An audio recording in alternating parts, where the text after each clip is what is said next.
rejeitando o chamado para servir. Nunca existiu ninguém como Acabe, que, pressionado por sua mulher Jezabel, vendeu-se para fazer o que o Senhor reprova. Ele se comportou da maneira mais detestável possível, indo atrás de ídolos, como faziam os amorreus, que o Senhor tinha expulsado de diante de Israel. Acabe, motivado por Jezabel para praticar o mal, seguiu os desejos de seu perverso coração até que foi totalmente dominado pelo egoísmo. Ele achava que tinha o direito de ter tudo o que desejasse. Depois do período de governo da família de Acabe, iniciou-se uma reforma em Judá e em Israel. Os que participaram da coroação de Joás como rei tinham feito o pacto solene de que seriam o povo do Senhor. E agora que a filha de Jezabel tinha sido tirada do reino de Judá, os sacerdotes de Baal tinham sido mortos e seu templo destruído. Todo o povo se alegrou, a cidade acalmou-se.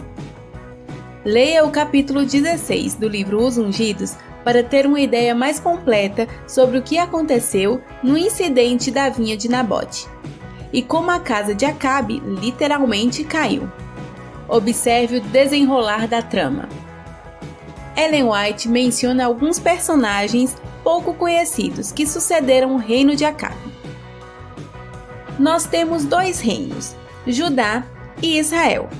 Partindo da separação do reino, temos no reino de Judá, localizado no sul, o rei Roboão, filho de Salomão. Enquanto isso, temos o reino de Israel no norte, sob o governo de Jeroboão. Com a morte de Roboão, Abias, o seu filho, começou a reinar em Judá. E 3 anos depois, foi sucedido por seu filho, Asa, que reinou 41 anos. Enquanto Asa reinava em Judá, Jeroboão faleceu e seu filho Nadab reinou em seu lugar. Mas seu reinado foi curto. Ele sofreu uma conspiração e foi morto por Baasa, que reinou em seu lugar. Baasa reinou durante 24 anos. Por ocasião de sua morte, o seu filho Elá reinou em Israel. Mas Zinri, um dos seus oficiais, conspirou contra ele, matando-o e reinando em seu lugar.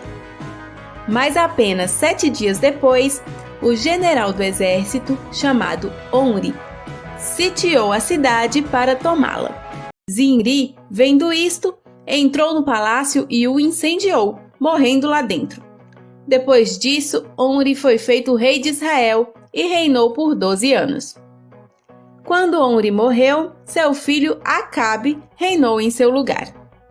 No 38º ano do reinado de Asa, rei de Judá, Acabe, filho de Omri, tornou-se rei de Israel e reinou 22 anos.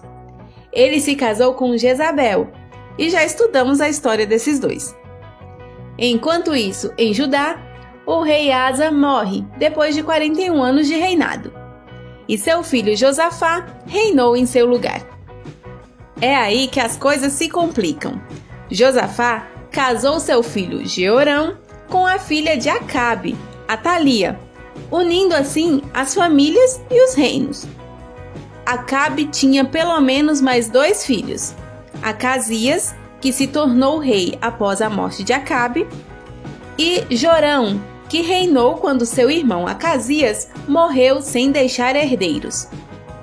Enquanto isso, Jeorão se tornou rei de Judá, em lugar de seu pai Josafá.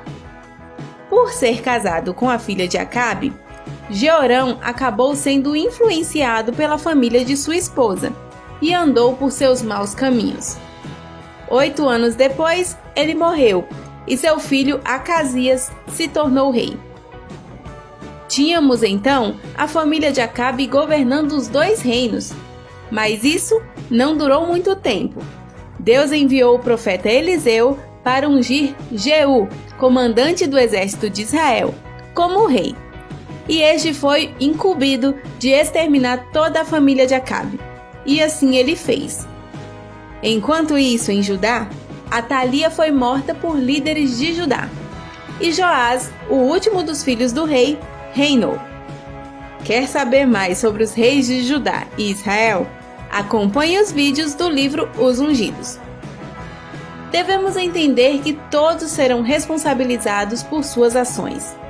Como cristãos, devemos viver de acordo com as orientações divinas, pois todos nós devemos comparecer perante o tribunal de Cristo, para que cada um receba de acordo com as obras praticadas por meio do corpo, quer sejam boas, quer sejam más. Compartilhe esse vídeo com seus amigos. Se ainda não está inscrito no canal, inscreva-se. E siga também Nos vemos novamente amanhã, aqui no Lição Ilustrada.